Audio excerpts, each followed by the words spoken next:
नमस्कार साथियों, आज मैं आपको हरियाणा पुलिस की तैयारी हम कैसे करें, हरियाणा पुलिस की तैयारी कैसे करें, इस पर मैं आपको विस्तृत जानकारी दूंगा। मैं अपने अनुभव के आधार पर आपको बढ़िया जानकारी दूंगा और आप सभी बच्चे, सभी साथी पूरी वीडियो में मेरे साथ रहना। देखो, ये तो सामान्य सी बात सभी को पता लग गई, क्योंकि आजकल तो हर बच्चा जागरूक है। 6000 वैकेंसियां हैं, 5000 मेल की हैं, 1000 फीमेल की हैं, ठीक है। और इसका जो एग्जाम है मे भी जून में, कंपटीशन जो एग्जाम है वो जून में होगा, उससे पहले फिजिकल होगा। वो सारी बातें सभी साथियों ने भी बता दिया और तुम खुद भी जागरूक हो। आज मैं आपको बताता हूं कि हरियाणा पुलिस की हम तैयारी कैसे करें। सबसे पहले तो कौन सा विषय, ये भी आपको बताया कि भाई 94.5 नंबर का एग्जाम होगा, ठीक है। इसमें 3 नंबर तो एनएसएस के हैं और उसके बाद में जो सोशल इकोनॉमी के 2.5 नंबर हैं। तो इस तरह से ये 100 में डिवाइडेशन है। तो ये सारी बातें तो चूंकि तुम्हें पता है। अब कम टू द पॉइंट, देखो सबसे पहले कौन से विषय में कितने क्वेश्चन आएंगे। जो मैथमेटिक्स है, मैथमेटिक्स में 15 क्वेश्चन आएंगे। ये यहां हो गया सब्जेक्ट और ये हो गए क्वेश्चन। अब मेरी बात सुनो, एक क्वेश्चन मैंने बताया था 0.945 का होता है, ठीक है। तो 15 क्वेश्चन है। उसके बाद में जो रीजनिंग है, रीजनिंग के 10 क्वेश्चन आएंगे। उसके बाद जो करंट के हैं, करंट अफेयर्स, ये भी 10 क्वेश्चन आएंगे। उसके बाद जो जीके का पोर्शन है, जीएस है, इसके भी 10 क्वेश्चन आएंगे। उसके बाद जो कंप्यूटर है, कंप्यूटर से रिलेटेड है, ये भी 10 क्वेश्चन आएंगे। उसके बाद साइंस, साइंस के भी 10 क्वेश्चन आएंगे। और हिंदी और इंग्लिश, इसके 15 क्वेश्चन होंगे। और जो हरियाणा जीके है, इसके क्वेश्चन होते हैं 20। तो टोटल 100 क्वेश्चन होंगे 94.5 नंबर के। क्योंकि ये बात भी सबको पता है। देखो, मैं आपको एक तो सामान्य सी जानकारी देता हूं कि फिलहाल मैंने आपको पहले बताया था, मैं फिलहाल दिल्ली में लेक्चरर की पोस्ट पे वहां कार्यरत हूं। वहां अब मैं वाइस प्रिंसिपल बनने वाला हूं। बहुत जल्दी मेरा प्रमोशन होने वाला है, ठीक है। मैंने 1998 से और 2012 तक, अगस्त 2012 में मैंने दिल्ली ज्वाइन किया था। मैंने कोचिंग सेंटर चलाया था। तो ना तो मैं जो भी बातें आपको बताऊंगा, ना तो उन बातों से किसी से मेरा कोई अटैचमेंट है। मैं ना तो किसी राइटर की या किसी की पब्लिसिटी नहीं कर रहा, किसी के एडवर्टाइजमेंट नहीं कर रहा। मैं केवल आपको बताता हूं, ठीक है, केवल अपने अनुभव पर बताता हूं। मैथ रीजनिंग का मैं टीचर रहा हूं, ठीक है। और अब मेरे को मैथ रीजनिंग कम से कम 25 साल हो गए पढ़ाते लगातार। तो जितना मेरे समय मिलता है मैं क्लासें में लेता हूं। अभी मेरी एक मैथ की मैराथन आ रही है, ठीक है। मैथ की मैंने पूरी according to Haryana police syllabus मैंने मैथ की बनाई है, फिर रीजनिंग की बनाऊंगा मैं, ठीक है। तो अभी मैं 1-1.5 महीने से मैथ की एक मैराथन बनाई है मैंने। अभी मेरी 1-8 दिन में आ जाएगी। तो यदि आप उसमें देखना चाहो तो पढ़, अगर अच्छी लगे तो पढ़ लेना। बाकी मैं किसी की ऐड नहीं कर रहा। बस मैं को जितनी मेरी छुट्टी मिलती है मैं अपनी क्लास डालता हूं, या फिर कभी मेरे मूड होता है तो कोई चीजें बता देता हूं आपको। तो अब आओ आप मेन बात पर। मैथ में देखो, ऑल ओवर तैयारी के लिए तो एक आरएस अग्रवाल की मैथ ठीक है, ठीक है। ना तो मैं आरएस अग्रवाल उससे किसी से ना तो मिला हुआ हूं, ना वो कोई मेरे को जानता है, ना मैं किसी को जानता हूं, ना मैं कोई ऐड कर रहा हूं। मैं सिर्फ आपको बताता हूं, एक तो आरएस अग्रवाल की जो मैथ है वो बहुत अच्छी मैथ है। आरएस अग्रवाल में क्वेश्चन लगभग एग्जाम में आते हैं। आरएस अग्रवाल है, एक एम टायरा है, ठीक है। जो मैंने मैथ पढ़ा था वो बताता हूँ। एम टायरा भी है, एक है क्विक मैथमेटिक्स है, ये भी ठीक किताब है, ठीक है। उससे पहले भी और आर्यंत की इस तरह की किताबें भी आती थी। बाकी इसमें ना ऑल ओवर देखा जाए तो मैथ के लिए आरएस अग्रवाल ठीक है। यदि आप एसएससी लेवल की भी तैयारी कर रहे हैं, कोई CGL, CPO, data entry operator या किसी की भी तैयारी कर रहे हो, तो ये मैथ ठीक है। लेकिन इसमें समय थोड़ा ज्यादा लगता है, ठीक है। आप किसी और की भी पढ़ रहे हो तो उससे भी पढ़ लो, कोई दिक्कत ना है। बाकी मैथ के 15 क्वेश्चन आएंगे, रीजनिंग के 10 क्वेश्चन आएंगे, तो एक मैंने बुक पढ़ी थी बहुत दिन पहले, यूएस शेखावत की बुक थी, तो वो बुक मेरे को ठीक लगी, उसमें त्रुटियां कम थी। तो यूएस शेखावत, अरिहंत भी आ रही है, बहुत छोटी बुक आ रही है, और भी कई देखी मैंने, लेकिन यूएस शेखावत की बुक मैंने देखी थी, उसमें गलतियां बहुत कम है, क्योंकि ये दोनों मैथ और रीजनिंग तो मैं 20-25 साल से पढ़ाया मैंने, तो मैं बता सकता हूँ कि यूएस शेखावत ठीक है रीजनिंग की बुक। करंट के लिए बहुत सी बुक आ रही है, जैसे मुम्मल आ रही है, या फिर एक प्रतियोगिता साहित्य के 2 वॉल्यूम आते हैं, जनवरी में आता है, 1 जुलाई में आता है, वो बढ़िया बुक है, वो भी पढ़ सकते हो आप।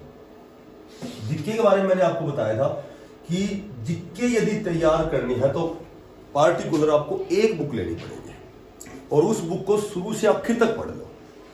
आपकी जो जीके जीएस है, पॉलिटिकल हिस्ट्री, ज्योग्राफी, जो भी इकोनॉमिक्स है, जनरल साइंस है, यदि आप बहुत अच्छी जीके की तैयारी करना चाहते हैं या बहुत बड़े लेवल की तैयारी करना चाहते हैं, तो एक तो टाटा मैकग्रा हिल आती है बुक, टाटा मैकग्रा हिल आती है।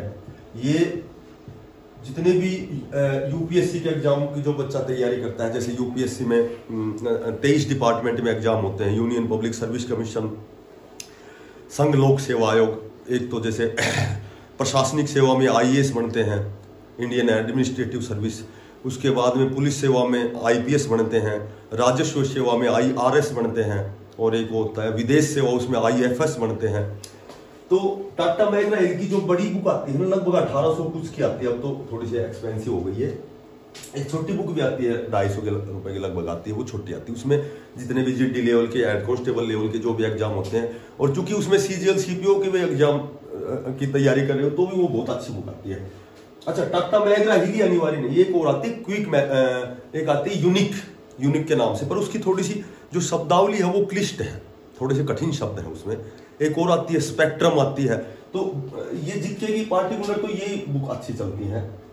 बाकी तो आप कोई भी बुक लो, तो मैंने बताया कि पहले पेज से लास्ट पेज तक पढ़ लो, जीके आपकी बिल्कुल 80% कवर हो जाएगी। उसके बाद देखो, कंप्यूटर की तो नॉलेज नहीं है, कंप्यूटर की कौन सी बुक बड़ी आती है। साइंस और विशेषकर जीके और साइंस के लिए 6ठी से 8वीं तक का या एनसीईआरटी की जो बुक है, यदि वो पढ़ते हो तो इससे बढ़िया तो कोई फायदा है ही नहीं किसी में।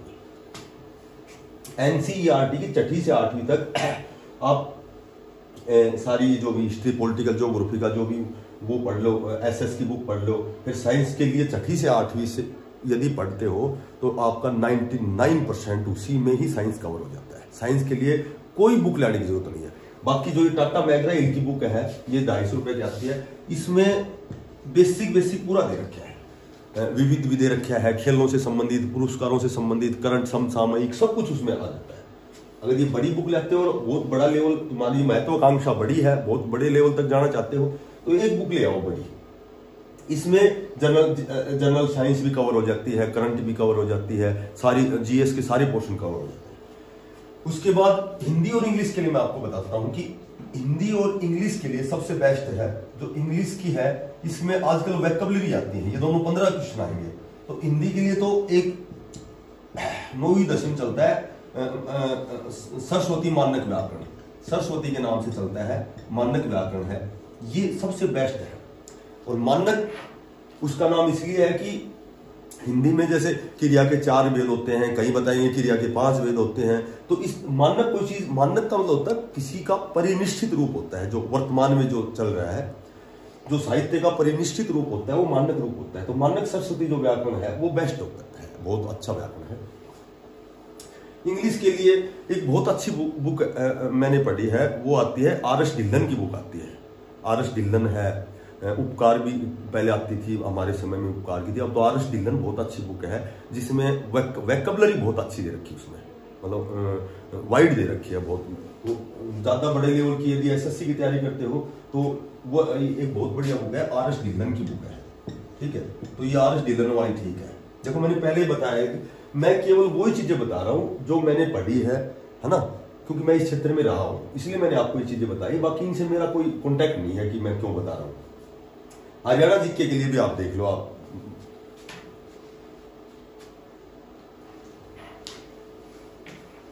हरियाणा जीके के लिए आपको मेरे को ज्यादा नॉलेज नहीं है, हरियाणा जीके मैं आपको नहीं बता सकता।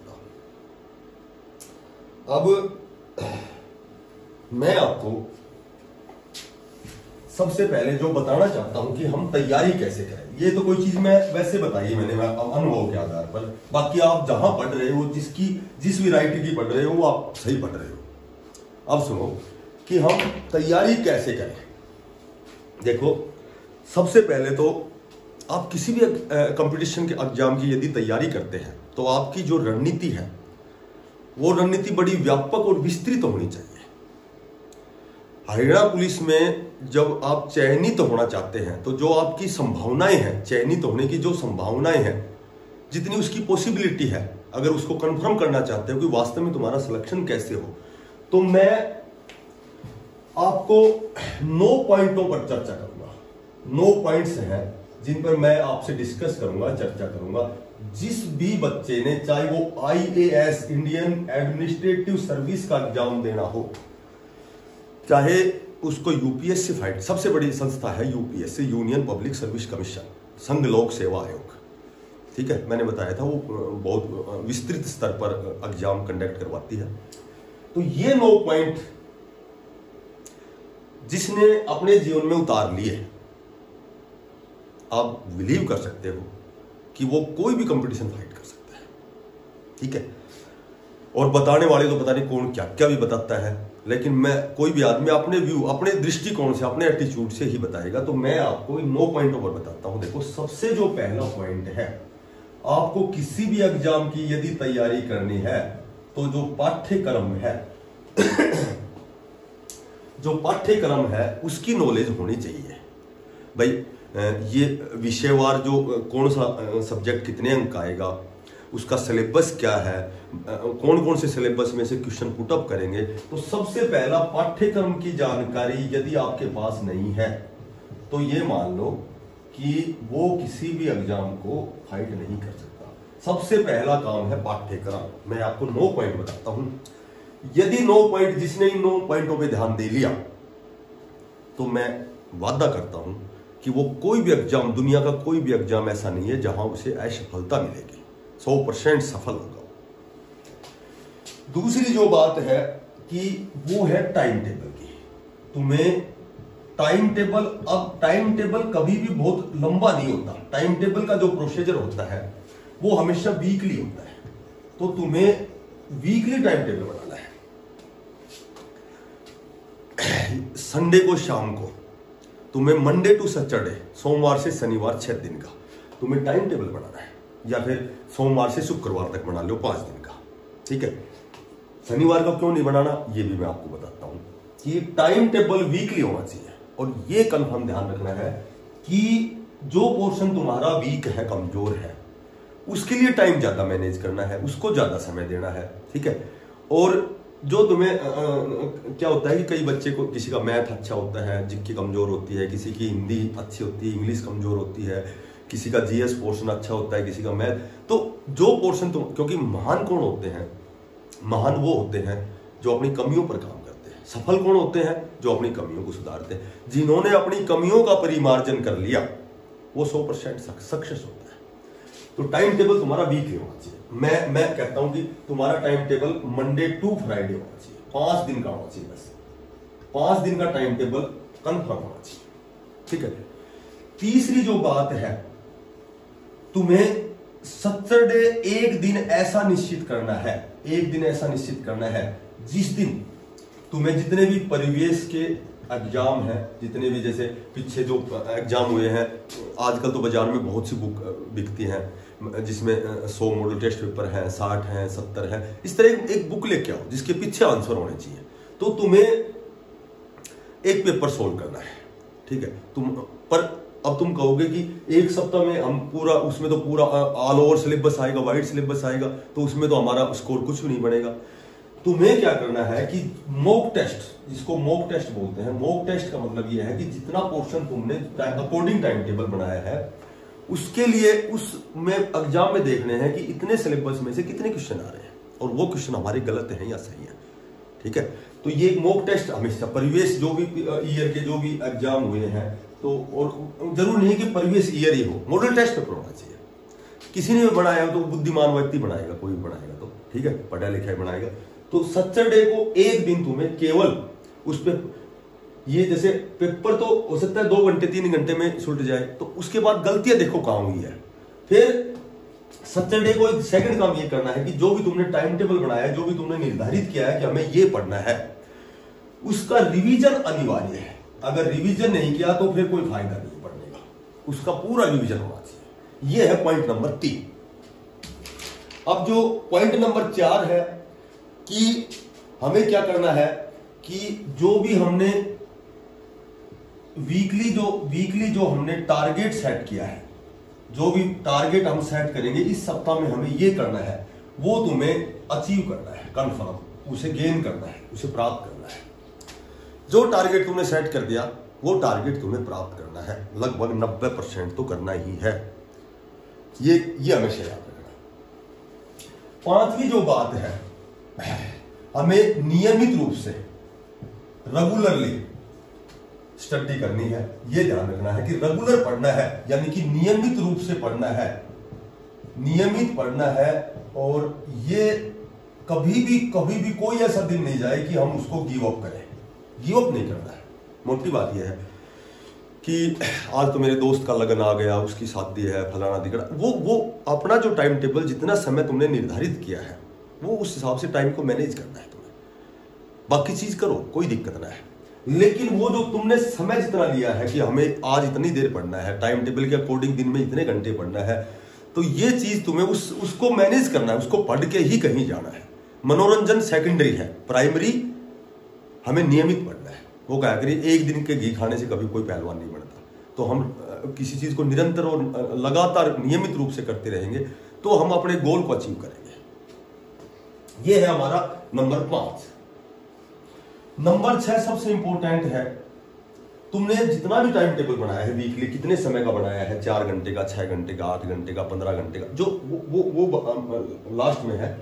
लेकिन ये ध्यान रखना है कि जितनी देर तुम पढ़ोगे तो तुम्हें फोन स्विच ऑफ करना है। ये बात याद रखनी है, फोन हमेशा बंद रखना है। चाहे तुम पढ़ रहे हो 8 मिनट, लेकिन 8 मिनट तक फोन बंद होना चाहिए, क्योंकि कंसंट्रेशन बहुत महत्वपूर्ण है। किसी चीज पे केंद्रित होना बड़ा अनिवार्य है। यदि हम कंसंट्रेट नहीं है तो एक एज ए फॉर्मेलिटी होती होगी, सिर्फ 4 घंटे, मैं तो 8 घंटे पढ़ता हूँ, 12 घंटे पढ़ता, ऐसा कुछ नहीं होता। पढ़ना तो 1 घंटा, ये बहुत अधिक होता है, बहुत अधिक होता है 1 घंटा। लेकिन उस घंटे में आपका फोन नहीं चलना चाहिए, आपका कंसंट्रेशन भंग नहीं होना चाहिए कि आप किताब आगे रख रहे हो, बीच में मैसेज आ गया, फोन देख लिया, फलाना देख, वो पढ़ा, वो तैयार नहीं है। तो छठा जो पॉइंट है, आपको फोन स्विच ऑफ करना है। अब 7वां सबसे इंपॉर्टेंट है कि आपको एक दिन में 4 से 5 घंटे ही पढ़ना है, इससे अधिक नहीं पढ़ना, बिल्कुल नहीं पढ़ना। 4 से 5 घंटे पढ़ना है और हमेशा ब्रेक लेके पढ़ना है, यह भी ध्यान रखना है। कभी भी लगातार 4-5 घंटे नहीं पढ़ना। आपको डिवाइडेशन टाइम का इस तरह मैनेज करना है, इस तरह समय का सदुपयोग करना है कि एक सब्जेक्ट को 1 से 1.5 घंटे से अधिक कभी नहीं पढ़ना। और मैं तो ये कहता हूं कि 1 घंटे से अधिक ही नहीं पढ़ना। लेकिन चलो कई बार कोई टॉपिक में हमें इंटरेस्ट आ जाता है तो हम 1.5 घंटा भी लग जाता है। मैथ का टॉपिक है, मूड हो गया पूरा टॉपिक कर दे तो 1.5 घंटा भी। लेकिन 1 से 1.5 घंटे एक सब्जेक्ट यदि पढ़ लिया तो उसके बाद में 1 से 2 घंटे आपको रेस्ट लेना है, ठीक है। वापस कंसंट्रेशन के लिए आपको रेस्ट लेना है। और 4 से 5 घंटे, इससे ज्यादा यदि आप केवल कांस्टेबल और हेड कांस्टेबल की तैयारी करते हो तो 4-5 घंटे इनफ, पर्याप्त है, इससे ज्यादा नहीं पढ़ना, ठीक है। पढ़ने को तो तुम 10 घंटे पढ़ लोगे, 12 घंटे पढ़ लोगे, लेकिन जो वास्तव में पढ़ाई, जो तुम्हारा कंसंट्रेशन है, वो दिन में 4 से 5 घंटे ही बनेगा। बाकी तो 3 घंटे बैठे हो और उसको बाद पेजों को बाँच लिया तो उससे तैयारी नहीं होती। तैयारी तो मैंने बताया था कि यदि आप पढ़ने लग गए और बीच में फोन आ गया, किसी का कहाँ जा रहे हो, कभी घर वालों से बात कर रहे हो, कभी और कुछ कर रहे हो, कभी कोई रील और शॉर्ट देख रहे हो, तो वो समय काउंट नहीं होता पढ़ाई में। पढ़ाई का तो बहुत कुशाग्र बुद्धि जो होता है वो भी 4 से 5 घंटे कंसंट्रेट होकर पढ़ सकता है। बाकी तो केवल अपना समय खराब करना है। उसके बाद में जो तुम्हारा अगला नंबर 8 है, देखो 8वां जो सबसे इंपॉर्टेंट है, एक तो जो भी तुम्हारा लक्ष्य है, तुम्हारी गोल है, लक्ष्य पर हमेशा केंद्रित हो जाओ, कंसंट्रेशन करो। कंसंट्रेशन बहुत जरूरी है। कंसंट्रेशन सबसे सफलता का जो सबसे प्रथम जो है, पर पहली जो सीढ़ी है, वो अपने आप को कंसंट्रेट करना है, सही दिशा में प्रयास करना है। बोला arise awake stop not till the goal is reached.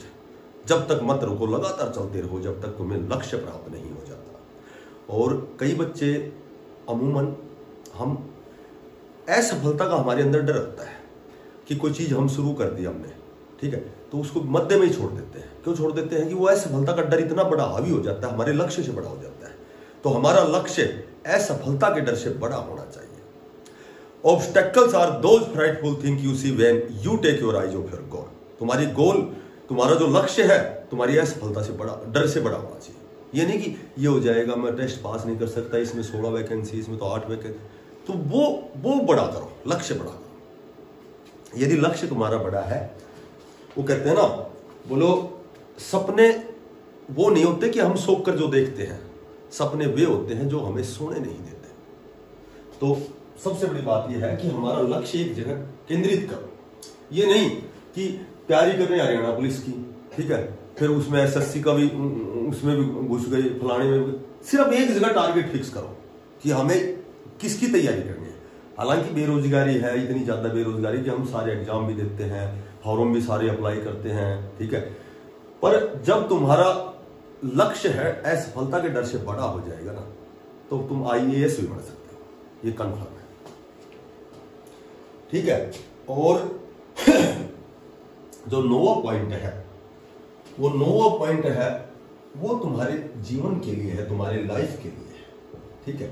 इतने यदि 8 पॉइंट तुमने पूरे अपने उस पर फोकस करके और अपने कैरियर पे ध्यान दिया, रेगुलर नियमित रूप से सही दिशा में प्रयास किया, तो सफलता से तुम्हें कोई नहीं रोक सकता। 9वां जो पॉइंट है, एक दिन खुद के लिए जियोगे, और वो दिन होगा तुम्हारा संडे। संडे को केवल और केवल ग्राउंड से जुड़ोगे, ठीक है। संडे को कोई तैयारी नहीं, कोई टाइम मैनेज नहीं, कोई अभ्यास नहीं, कोई कुछ नहीं। या तो संडे को तुम्हारा एग्जाम है, एग्जाम देने जाओगे, और यदि जिस संडे को तुम्हारा एग्जाम नहीं है, उस संडे को केवल और केवल, चाहे पूरे दिन ग्राउंड से जुड़ जाओ, उसमें बड़ी शांति मिलेगी। उसमें जब एक स्वस्थ शरीर में स्वस्थ मस्तिष्क का निर्माण होता है, रुग्ण शरीर में रुग्ण मानसिकताओं का उदय होता है, और जो बच्चा पढ़ाई के साथ खेलों को महत्व देता है, वो हमेशा कुशाग्र बुद्धि होता है, उसकी मानसिकता का स्तर कहीं ऊंचा होता है, उसमें दया, क्षमा, सहनशीलता, धैर्य, पैसेंस, ये गुणों का विकास होता है। तो एक दिन ग्राउंड के लिए जियो, शरीर को स्वस्थ बनाओ, और जब शरीर स्वस्थ रहेगा तो फिर जो तुम 6 दिन, जो सोमवार से शनिवार तक जो तुम्हारा ये जो पॉइंट है, 8 पॉइंट है, इन पे पूरा फोकस करोगे, पूरा ध्यान दोगे। तो हमेशा संडे के दिन तुम्हें खेलना, कूदना, मस्त रहना है, ठीक है। और जो अच्छे खिलाड़ी बनोगे, तो ये जो नशा पता करना, फलाने एक्स्ट्रा चीजें अपने आप ही दूर चली जाएंगी। तो शायद मेरी बातें पर आप अमल करोगे। धन्यवाद।